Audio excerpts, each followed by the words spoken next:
안녕하세요. 지금 이 사람 임수민입니다. 어제에 이어서 자라섬 재즈 페스티벌을 21년째 이끌어온 공연계의 대부 인재진 총감독과 말씀 나눕니다. 영문학도였던 임 감독은 대학 밴드 동아리에서 활동하면서 연주보다는 아티스트 섭외에 소질이 있다는 걸 알게 됐고 졸업한 이후에 공연 기획사를 운영했는데요. 90년대 국내 재즈 열풍이 불자 재즈 전용 극장을 운영하면서 재즈와 인연을 맺었고 우연히 가평군청의 공무원을 만나서 자라섬까지 오게 됐다고 합니다. 자라섬을 보고 첫눈에 반했다는 인재진 감독. 주변 사람 모두가 반대했다는데 무슨 배짱과 확신이 있었길래 자라섬 재즈 페스티벌을 밀어붙였을까요? 황무지 자라섬에 재즈를 흐르게 한 인재진 총감독 지금 만나봅니다.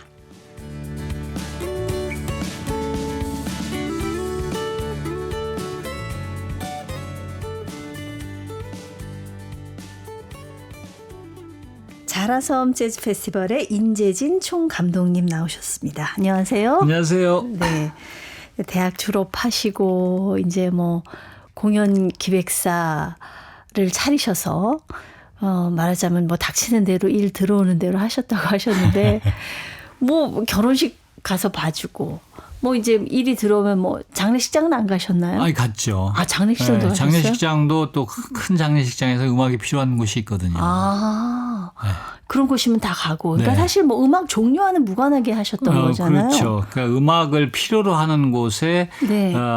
음악하는 연주자들이 가서 음악을 제공해주는 네. 그런 이제 기초적인 단계의 용역 서비스라고 보면 될 것 같아요. 원래 섭외력이 있으시니까 대학 때 그렇죠. 그래서 그때 굉장히 많은 뮤지션들을 알게 됐죠. 아, 그렇겠네요. 네. 다양하게 이제 네. 왜냐하면은 이게 표현이 그렇지만은 그 페이가 되게 천차만별일 것 같아요.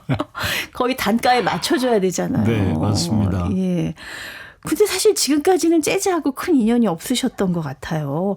어떻게 재즈랑 인연을 또 맺게 되셨는지요? 근데 그때 그 90년대 중반에 우리나라의 재즈 열풍이 뜻하지 않게 정말 한번 확 분 적이 있습니다. 네, 아마 네. 제 기억에 그 탤런트 차인표 씨가 드라마에서 뭐 색소폰 부는 장면만 이렇게 나오고 하면서 사랑을 그대 품에 사랑을 그대 품에 신혜라 씨도 같이 나오고 네. 기억납니다. 그러면서 재즈가 굉장히 중요한 음악인 것처럼 이렇게 열풍이 한번 분 적이 있었어요. 네. 그래서 그때 뭐 음악 일을 어쨌든 뭐 초보적인 단계에서 하고 있었기는 하니까 재즈 관련된 일을 이제 시작을 하게 된 계기는 거기에 있죠. 근데 네. 아까도 어제도 말씀드렸습니다만 제가 전 다른 사람이 많이 하는 일을 안 하니까 안 네. 한다가 원칙이어서 음악 관련된 일을 하려고 보니까 클래식도 있고 팝도 있고 가요도 있고 뭐 있지 않습니까? 근데 그러면 다른 분들이 다 하고 있고 재즈는 아무도 일을 하고 있지 않더라고요. 네. 그래서 그럼 나는 이거를 해야 되겠구나 해서 일을 이제 시작을 했는데 일하고 나서 금방 알게 됐죠. 왜 다른 사람들이 하지 않는지. 왜 안 했던 걸까요? 돈이 안 되니까요. 그러네요. 네. 돈이 됐으면 아마 다들 많이 했겠죠. 아니 재즈 전용 극장을 여셨다고요? 99년도에? 네네. 예, 딸기 극장. 그렇죠. 대학로에 제가 딸기 극장이라고 소극장을 운영을 했었습니다. 야, 이 극장 열 정도면 이게 돈이 좀 자본금이 들어갔을 것 같은데요. 아니에요. 자본금이 아니라 그때 그 극장이 굉장히 운영이 어려운 상황이었었어요. 네. 소극장이 사실 대학로에서 다 어려우니까. 그래서 누가 이거 좀 대신 가져다가 운영이라도 좀 했으면 좋겠다. 네. 라고 해서 아주 저렴한 조건에 제가 그 극장을 이렇게 운영을 할 수 있는 기회가 생겼죠. 그래서 딸기 극장이라고 이름을 짓고. 네. 극장을 운영해 보시니까 어떻든가요? 사실 저는 기획하는 것과 관련하여서 거의 모든 것을 저는 극장 운영하면서 배웠다고 이야기를 할 수 있을 것 같아요. 그래요? 네. 예. 왜냐하면 극장은 기획의 총화와도 같거든요. 네. 그러니까 2,000석짜리 극장에서 공연을 하거나 100석짜리 소극장에서 공연을 하거나 공연을 만들어지는 그 과정은 다 똑같아요. 네. 네, 굉장히 똑같거든요. 네네. 그래서 이때 그 소극장을 운영하면서 공연을 아주 많이 제작을 했었는데 그때 너무 많은 뮤지션들을 만날 수 있는 기회가 있었고 제가 그 기획자로서는 많은 그 배움이 가능했던 공간이 극장이었었습니다. 이 자라섬 재즈 페스티벌 성공시키는데 이때 그 경험이 굉장히 큰 도움이 되셨군요. 네, 저는 그게 제일 컸다고 생각해요. 왜냐하면 이 극장 자체가 재즈를 주로 공연하는 공연장이었었기 때문에 저한테도 더 큰 의미가 있고 네, 그렇습니다. 근데 이 극장은 망했다면서요? 아니 사실 정확하게 말씀드리면 네. 망한 건 아니었어요. 망한 건 아니에요? 네, 그 나름 열심히 운영도 했었고 네.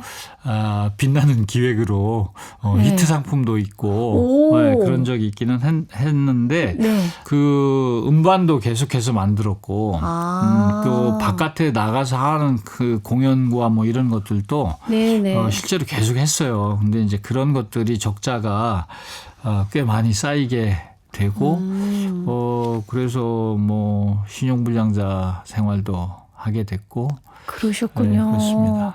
어머니가 많이 속상하신 적이 있다고 감독님 어머니께서 뭐 한두 번 아니어가지고요. 너무 많은데. 저기 우리 그 감독님 외상값을 어머니가 한번 다 갚아주셨다고 그런 얘기를 들었어요. 네, 제가 그때 예전에 뭐 방송국에서 다큐멘터리를 촬영한 적이 있어요. 네. 그래서 좀 TV에 나온다고 어머니한테 뭐 자랑을 한참 했더니 어머니가 또 동네 친구분들 다 모아서 TV 앞에서 이렇게 보고 계셨는데 제가 그 방송 중에 제가 자주 가는 그 식당에 가는 씬이 있었는데 근데 난데없이 그 식당 그 사장님 아주머니가 저한테 외상값 언제 갚을 거냐고 이렇게 닥달을 하는 장면이 그 방송에 나가버렸군요. 나왔어요, 방송에. 아이고. 네. 그래가지고 그거 보고 그 어머니 친구분들이 저 어머니한테 아이고 이 집 아들 진짜 고생 많이 하나 보네 뭐 이렇게 얘기하셔가지고 어머니가 너무 속상해가지고 그 다음날 올라오셔가지고 저한테 그 식당이 어디요? 그래서 외상값 다 갚아주셨어요. 아이고 어머님 진짜 속상하신 거죠. 예. 그 어머니한테 케이크 살 돈 단돈 10,000원이 없어가지고 눈물을 흘리신 적이 있다 그러던데요. 이게 뭐 지금도 그 생각하면 짠합니다만 어떨 때는 보면 정말 너무 어려울 때는 끼니 걱정을 해야 될 때가 있잖아요. 그래서 근데 어머니 그 생신이 됐는데 제가 뭐 너무 어려운 거 아니까 저 여동생이 선물은 됐고 케이크나 하나 사오라고. 네, 많이 봐준 거죠. 그렇죠. 근데 케이크를 사려고 보니까 돈이 없는 거예요. 그 통장마다 이렇게 찍어보니까 뭐 4,000원, 5,000원 뭐 이렇게 있어서 그거를 또 그게 안 찾아지거든요. 1,000원 단위로는. 완전 빈털털이셨군요. 그래서 그거를 이제 모아서 한 통장에 모아서 10,000원을 만들어서 그걸 10,000원을 찾아가지고 그 케이크를 진짜 말도 안 되는 작은 케이크를 사서 그때 형 집 앞에서 조그만 카드를 제가 썼습니다. 이게 엄마 이 케이크는 굉장히 작지만 어머니 생신을 축하하는 이 아들 마음은 이 케이크보다는 훨씬 크다 이렇게 그 케이크 카드를 쓰는데 굉장히 눈물이 나더라고요. 그랬을 것 같아요. 근데 이게 그 어떤 시인 말씀하신 거 보면 가난할 땐 눈물도 모자란다고 하는 식구가 있는데 덜 가난했던 것 같아요. 눈물이 여기 나온 거 보니까. 그 10,000원 케이크에 담긴 그 아들의 마음을 어머니도 아마 잘 읽으셨을 것 같습니다. 근데 이 재즈 페스티벌을 만들어 보겠다는 생각은 어떻게 하게 되신 건지요? 근데 이게 재즈 관련된 일을 하는 사람들, 특히 이제 공연 일을 하는 사람들에게 종국적인 꿈 같은 중에 하나가 페스티벌을 하는 거예요. 네. 그리고 이제 이런 페스티벌들을 제가 해외에서 또 뭐 좋은 기회가 있어서 볼 수가 있었고 또 그걸 보니까 이게 너무 하고 싶더라고요. 네. 그래서 계속 페스티벌을 하고 싶다라는 꿈을 그냥 계속 간직하고 있었습니다. 또 결정적으로 이제 그런 꿈을 가지고 있으니까 좋은 인연을 또 만나게 되더라고요. 제가 어디 강연 갔다가 네네. 직접적으로는 그 강연을 들은 사람 중에 그때 당시에 가평군청의 문화관광과에 말단 공무원이 있었어요. 가평의 공무원이 그 강의를 들으셨군요. 네. 예. 그래서 그 가장 1차적인 인연은 이제 그 공무원을 만나게 되고, 그러면서 이제 페스티벌에 대한 꿈이 좀 구체화돼 가는 이제 초기 이 모습이죠. 그 직원분이 제안을 먼저 하셨어요? 네. 그래서 강의 끝나고 이제 그분이 저한테 연락을 해오는 거죠. 가평 그때 강의 잘 들었는데 가평 같은 데서도 그런 페스티벌 할 수 있는 거냐고. 그래서 저는 뭐 어딘들 못할까 싶어서 좋죠, 할 수 있겠죠, 당연히. 그래서 이제 만나자고 그래가지고 제가 가평에 처음 갔습니다. 저 가평 태어나서 그때 처음 갔거든요. 거기 뭐 남이섬도 있고 경춘국도 옛날에 데이트하기도 좋아서 많이 안 그리고 거기 가보셨어요? MT 하는 데도 많고. 맞아요. 뭐 대성리, 강촌 있죠. 근데 저는 학교를 제대로 안 다녔으니까 MT도 안 가고 그래가지고 그 가평 처음 갔어요. 그래서 처음 갔더니 이제 그러니까 무슨 소방서 뒷마당 뭐 제재소 앞마당 이런 데 데리고 공터 가서. 같은데. 공터. 실망해서 이제 가려고 하는데 그분이 이제 진짜 말도 안 되는 데 있는데 거기라도 한번 가서 보실래요? 해서 데리고 간 데가 자라섬입니다. 자라섬. 근데 거기 마음에 딱 드셨어요? 근데 거기 가서 저한테 처음 했던 얘기가 여기 근데 비 오면 가라앉아요 라고 얘기를 한 거죠. 근데 저는 거기 가서 보고 근데 여기 너무 좋네. 여기서 하면 될 것 같습니다. 라고 제가 이야기를 했어요. 거긴 뭐가 이렇게 끌리셨어요, 자라섬은? 저는 기본적으로 가지고 있는 자연 경관이 너무 아름답고, 또, 이와 유사한 이렇게 황무지 같은 곳에서 시작된 페스티벌을 외국에서 제가 본 적이 있어요. 핀란드에서 제가 본 적이 있어서, 그 페스티벌에 대한 사전 공부가 조금 있어서 무척 용감하게 여기서 하면 너무 좋겠네요라고 이야기할 수 있었습니다. 근데 비가 오면 잠기는 섬이라면서요? 네. 근데 그게 이제 여름에 주로 장마 때부터 2월 때 잠기고 가을에는 안 잠기니까요. 근데 이제 한번 잠겼다가 물 빠지면 또 며칠이 걸리고 완전히 그러니까 농사도 제대로 지을 수 없는 황무지였었어요. 버려져 있었던 섬이었었고, 그때 당시만 해도 자라섬 저쪽 끝에서 이렇게 골재 채취를 하고 있고, 그런 정도. 버려져 있었던 섬입니다. 제가 90년대 초반에 거기를 아는데 거기 되게 또 외진 곳이잖아요. 그렇죠. 외지기도 좀 하고. 차 접근성도 좀 떨어지고. 네, 맞습니다.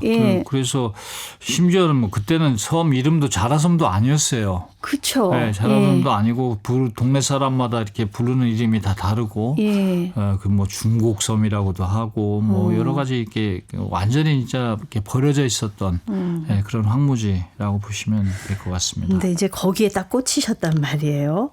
그러면 이제 아무것도 없는 황무지에서 페스티벌을 열려면 이것저것 갖춰야 될 것들이 굉장히 많았을 것 같은데요. 뭘 준비를 하셨어요? 아무래도 너무 준비할 게 많죠. 쉽게 생각하면 이제 무대도 만들어야 되고부터 시작해서 객석도 만들어야 하고 또 들어오는 진입구도 만들어야 되고. 지금 생각하면 그때 그걸 어떻게 다 했나 싶은 생각도 들고 또 한편으로는 그때 당시에 그 가평 구은청에서 굉장히 적극적으로 또 도움을 많이 주셨어요. 그렇게 해가지고 정말 맨 땅에서 시작을 하셨단 말이에요. 첫 대회를 열 때가 이제 궁금해요. 아무래도 섭외부터 시작해서 프로그램은 어떻게 짤 것이며. 사실 첫 해는 예산도 부족하고 네. 또 사실 그 공연 기획자로서 그 이전에도 활동을 하고 있기는 했었습니다만 야외에서 하는 대형 그런 행사들을 해본 경험이 별로 없거든요. 네네. 그리고 그때만 해도 대한민국에서 음악 축제라고 하는 개념 자체가 거의 없었을 때예요. 맞아요. 네. 그래서 이제 그런 뭐 보이지 않는 이제 장벽 같은 것도 있고 또 한편으로는 가평이라고 하는 지역이 시골이잖아요. 네. 그때만 해도 더 시골이고 그래서 재즈라고 하는 장르 자체에 대한 인식도 사실은 굉장히 낮고 네. 그래서 처음에 이렇게 그런 뭐 소프트웨어도 마찬가지고 하드웨어도 마찬가지고 준비를 하는 과정은 정말 쉽지 않았죠. 홍보는 어떻게 하셨어요? 이게 뭐야 이럴 거 아니에요. 정말 발품을 팔아서 네. 제가 모든 매체들과 막 이런 데를 직접 많이 찾아다녔고 그때 제가 그 기동성을 발휘하기 위해서 오토바이를 타고 다녔어요. 그래서 네. 헬멧을 쓰고 보도 자료를 들고 뭐 신문이나 방송국이나 이렇게 가서 담당자들에게 직접 이야기하고 그런데 그렇게 해서 지금도 기억이 나는데 신문사 이렇게 가면 퀵 서비스 온 줄 알고 오토바이 타고 오니까 그랬겠네요. 아니 근데 보통 이런 큰 페스티벌을 하면은 제 생각엔 한 뭐 1년 전, 2년 전부터 준비하는 걸로 아는데 이게 2달 준비해가지고 처음 퇴를 열었다고. 네. 그럼 어떻게 1회는 성공적이었는지 1회 재즈 페스티벌은. 아니 근데 생각해 보면 네. 확실히 이 대한민국은 순발력은 있는 것 같아요. 그냥 뚝딱뚝딱. 네. 네. 그래서 이거 굉장히 빠른 시간 내에 막 진짜 뚝딱뚝딱. 사실 지금 생각해 보면 또 너무 어설프기도 한데. 네, 그런 순발력 발휘해서 이렇게 하기도 했습니다만, 그래도 되게 불안하죠. 거기 뭐 수도, 전기 이런 거 하나도 없었을 네, 것 같은데요. 그런 거 전혀 없어서, 예. 정말 그 포크레인을 끌고 들어가서 정리를 하고, 네. 그런 시설들을 다 하고 하는 그 과정들이, 굉장히 힘들기는 했는데 또 한편으로는 뭐랄까 되게 겁나기도 했어요. 예. 이렇게 뭔가를 열심히 했는데 사람이 안 오면 어떡하지? 예. 작은 행사라도 이렇게 그 기획을 하고 나서 제일 걱정되는 게 사람 안 올까 봐 그렇거든요. 네, 맞습니다. 예. 그래서 저도 사실은 예전에 공연할 때 보면 무대 위에 있는 아티스트가 객석에 있는 사람보다 더 많은 적도 많거든요. 그럴 때도 있죠. 1회 대회가 어땠는지 궁금해요. 관객들이 왔을까요? 근데 1회 때에 첫날에 네. 금토일 이렇게 하는데 첫날에 정말 많은 관객들이 왔어요. 네. 깜짝 놀랐습니다.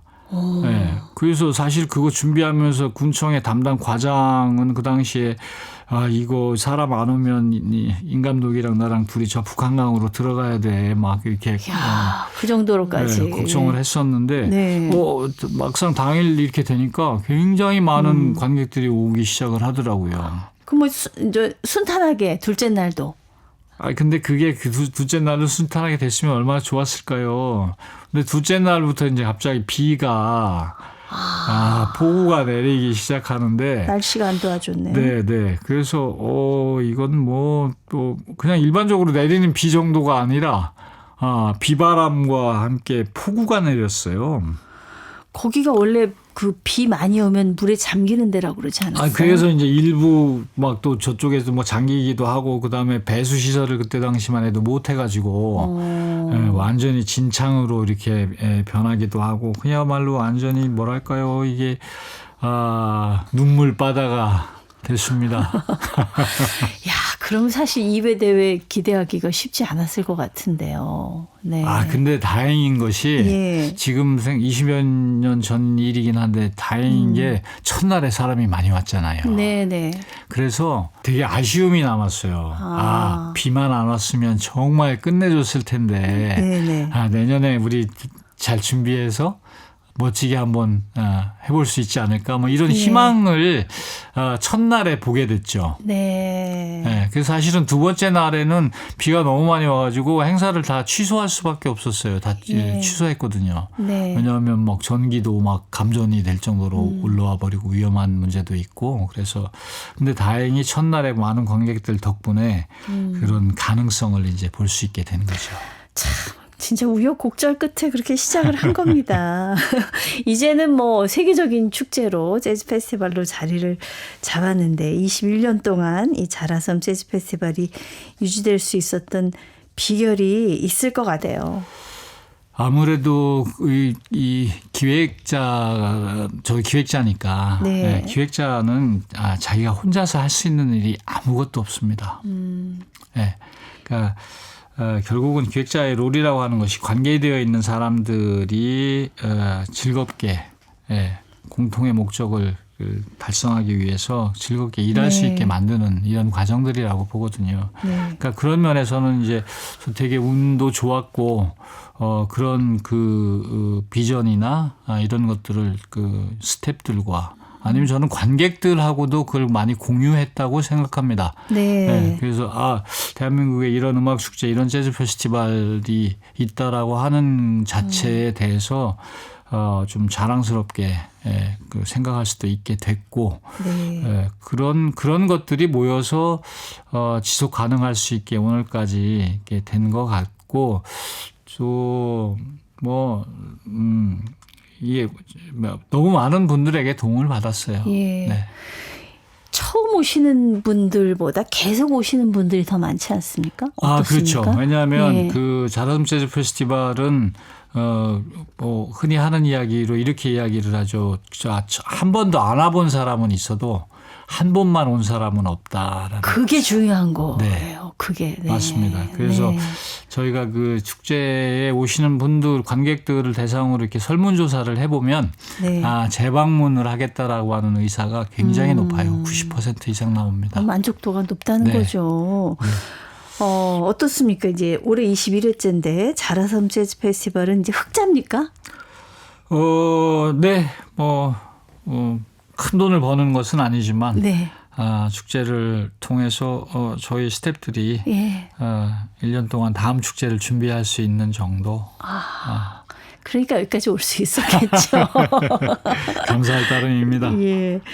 그래도 굉장히 여태까지 오시면서 어려운 점도 많이 있으실 것 같아요. 어떤 점이 좀 어려운 부분입니까? 근데 저는 이게 이 축제는 사실 또 일정 부분 그 문화 정책하고도 관련이 있거든요. 네. 그래서 이게 축제라고 하는 것이 특히 공연예술 축제들은 시간이 쌓이고 이렇게 되면서 이게 하나의 문화 유산이 될 수 있다. 실제로 그런 예들이 유럽에 보면 네. 5, 60년 된 축제들이 있고 그래서 이 축제 자체로서도 즐길 수 있는 축제를 즐기는 그런 마음도 있지만 축제를 사랑해 줄 수 있고 정책적으로도 이 가치를 이게 축제는 사실은 단발성의 어떤 공연하고는 굉장히 다른 면들이 많거든요. 네. 그래서 이게 한편 어떨 때는 굉장히 그 공공외교의 한 축으로서도 기능을 할 때도 있고 맞아요. 문화적인 그 역량을 보여주는 자랑거리일 수도 있고 네. 또 교육의 기능도 있고 굉장히 다양한 기능들이 있어서 이런 것들이 조금 정책 차원에서도 많이 좀 고려가 되고 그런 것들이 좀 있었으면 좋겠다라는 생각이 있습니다. 저희도 외국 여행 갈 때 어디 축제다 그러면 거기에 맞춰서 그렇죠. 가잖아요. 네, 예, 그런 맞습니다. 축제들이 있잖아요. 전통적인 축제들이. 네, 그런 면에서 네. 보면 이제 관광하고도 사실 일정 부분 관련이 있고 네. 축제는 이제 축제 굉장히 여러 가지 모습이 있지만 굉장히 중요한 그 화두 중에 하나인 것은 맞습니다. 네, 자라섬 재즈 페스티벌이 그런 전통적인 축제로 쭉 남았으면 하는 그런 바람이 있습니다. 우리 인재진 감독님 이제 자라섬 재즈 페스티벌을 이만큼 또 국제적인 또 페스티벌로 키웠고 다음에 꿈꾸고 있는 어떤 그런 다음 스텝이 있으십니까? 저 개인적으로요. 네네. 개인의 삶에 네. 집중하는 뭔가를 좀 해보고 싶은 마음이 있어요. 어, 네. 진짜 이거 할 때 세상 일을 다 까먹고 흥미진진하게 막 하는 그런 일들에 좀 포커스를 해보고 싶은 마음도 있고요. 어떤 게 있으세요? 그런 일이? 사실 저는 굉장히 요리할 때 즐겁거든요. 예, 갑자기 나윤선 씨가 부럽습니다. 요리를 좋아하세요? 네. 저는 굉장히 본인이 스스로 말씀하실 때 게으르다 뭐 이러셔갖고. 게을른데. 요리 잘하는 사람들이 게으른가요? 아니, 그건 또 좀 그런 다른 사람 문제 없는 것 같아요. 같아요. 예, 예. 그러니까 제가 요리 좋아하고, 네. 농담처럼 말씀드립니다만, 제가 만들어서 먹고 깜짝 놀래요. 예. 내년 그 자라섬 페스티벌의 그 캠핑장을 빌려서 그 옆에 제가 저기 하면서 좀 요리를 한번 얻어먹고 싶은. 저는 이제 그런 마음이 있습니다. 식당 같은 거 하고 싶어요. 오, 진짜요? 제가 그래서 사실은 예. 한식, 양식, 일식 조리사 과정을 다 다녔어요. 네. 완전히 또 다르게 보이는데요, 감독님이? 근데 이제 조리사 시험은 봐가지고 자격증은 못 땄어요. 자격증이 중요한 건 아니니까요. 네. 자, 끝으로 여쭤볼게요. 이제 오는 10월 18일부터 20일까지 자라섬 재즈 페스티벌이 열리는데 재밌게 즐기는 꿀팁. 네, 있다면 좀 알려주시죠. 일단 강가여서 사실 밤에 추울 수도 있거든요. 예. 그래서 조금 그 방안 준비는 하시면 되게 따뜻하게 편하게 네. 보실 수 있을 것 같고, 그 다음에 그 자라섬까지 전철이 다니잖아요. 차 안 갖고 오시는 게 좋죠. 네, 그리고 예. 그때 차 많이 막힐 때니까 대중교통이 굉장히 편합니다. 맞아요. 네, 그래서 전철 이용하시면 되게 저희가 물론 주차장도 잘 완비가 돼 있기는 하지만 ITX 청춘 열차. 그렇죠. 예. 네. 그래서 그런 전철 이용하시면 좋고 또 페스티벌 자체로는 음악은 꼭 재즈를 잘 아는 분만 와야 되는 거 아니거든요. 네. 네, 그래서 음악 자체도 좋지만 재즈도 좋지만 재즈를 좋아하는 분은 무조건 다 와야 되는 페스티벌이고 그다음에 재즈를 잘 모른다 하더라도 음악과 함께 하루를 가족과 연인과 소풍처럼 보내기에는 너무 좋은 페스티벌입니다. 네. 그래서 조금 사전에 오시기 전에 인터넷이나 이런 데 통해서 공부를 조금만 해가지고 오시면 더 재밌게 축제를 즐길 수 있을 것 같습니다. 네. 가을에 좀 멋진 소풍을 계획하고 계시다면 요 자라섬에 가보시는 것도 괜찮을 것 같습니다. 오늘 말씀 감사합니다. 감사합니다. 경기도 가평 자라섬을 재즈의 섬으로 바꾼 자라섬 재즈 페스티벌 인재진 총감독이었습니다.